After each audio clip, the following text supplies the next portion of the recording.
Welcome to Upvoted, No Sleep, where OP LightinTheDungeon writes, "The people in this town aren't real. I don't mean there's a bunch of mannequins all Nuketown style. I mean that they're just wrong. Everyone wears plain clothing, no brands, no words, not even pictures. Whenever they speak, it's only what needs to be said. Prices for groceries, gas, but rarely anything else. I once got bumped into while walking back to my apartment, but they didn't even say sorry or excuse me. Originally, I just brushed it off as them being a jerk. But the more I paid attention, the more things didn't seem right. I moved here 2 months ago due to a natural disaster in my town. My entire block was leveled, and I decided that it was time for a change of scenery. About a week and a half after I moved here, however, the only bridge to exit this small island had collapsed. At first I didn't mind because I didn't see any reason to go back to the big city. Now I feel trapped.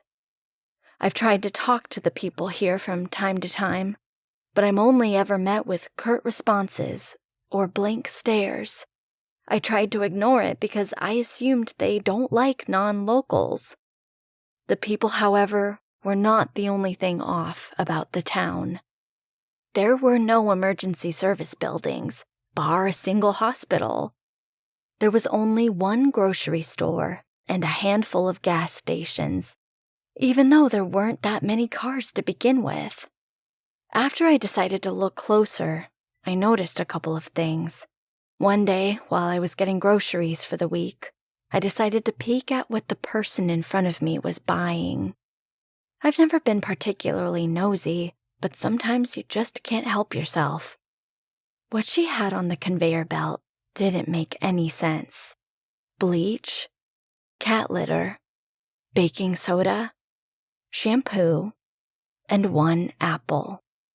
At first glance, it just looked like anyone's normal groceries, but none of it coalesced. None of it belonged together without at least some other miscellanea to make it seem like you're actually shopping and not just grabbing things to make the flow of life seem convincing. I would have almost brushed it off if it wasn't for one thing. The apple was rotting. This would seem all the less strange if you would attempt to apply some logic to the situation. Maybe she couldn't find everything she was looking for. Maybe the produce section was just desolate today. But here's the thing. I've never seen a single shipment to the store. The shelves are always fully stocked every time I go in. There's not even anyone else in the store except the few customers and single cashier. There's no evidence that anyone has even bought anything except for the people waiting in line to check out. I only realized just how strange of a situation I was in when I saw how they acted when they thought they weren't being observed. In the rare circumstance that multiple people were at one singular stoplight, they were empty. All of their faces were completely vacant of all emotion or expression, as if it were just stamped onto an action figure.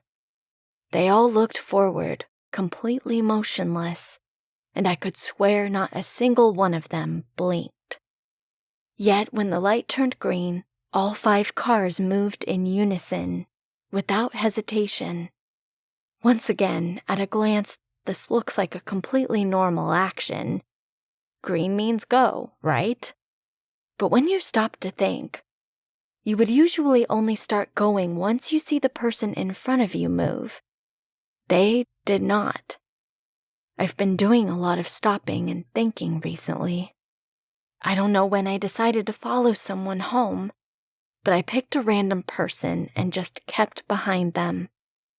They walked for hours with seemingly no direction. A left here, a right over there, until the sun had finally sunken under the horizon, and they decided that it was time to go inside. Now, I don't mean that they walked home. That would be too simple. No, instead he just picked the closest house and went inside. I watched tentatively from the windows to see what he would do. Check the fridge? Watch TV? Maybe just sit on the couch and start reading a book. What he did was far more unsettling. He just walked into the bedroom, laid on the bed face up and fully flat, without even removing so much as his shoes and jacket, and closed his eyes. On the walk back to my house, I felt shaken. Everything about what I just witnessed was so wrong on an instinctual level that I couldn't stop my skin from crawling. When I finally reached my home, and inevitably my bed, I collapsed onto it, exhausted from hours of walking. Even though I was completely spent, I couldn't find sleep. I stared at my ceiling and walls for hours, just trying to pass out, but I couldn't. I just started to feel just as unreal as the inhabitants of this alien island. Eventually, in the late hours of the a.m., I passed out. I woke up to the sound of knocking at my door, which was terrifying for more than a couple of reasons. I cautiously opened the door to see a mailman with absolutely zero notable features. Without a word, he handed me a letter and left. When I opened it, there were only 4 words on the sheet of paper. They were very clear and housed an implicit threat. Mind your own business. Obviously, there was no return address. The next few days were notably different from the rest of the time I had spent here. Had I not spent the last several weeks heavily observing the population around me, I don't think I'd have noticed. People looked at me. They acknowledged my existence. I had never felt so naked before in my life. As time went on, it got worse. So much worse. This town full of people that just pretended to be alive had started to live around me, but only during the day.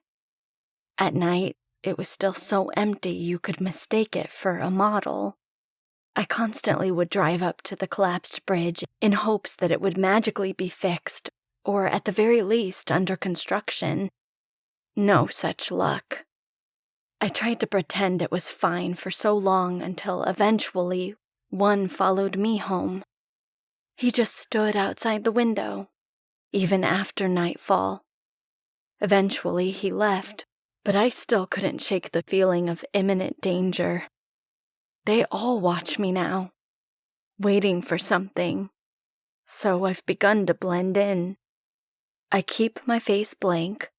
I grab things at random when I go to the store, and at night I make sure to get home as quickly and as inconspicuous as possible. No one looks anymore, but I can still feel their eyes burning behind me. I am trapped here. They all know it. And that was an upvoted No Sleep story by OP LightinTheDungeon. Sweet dreams.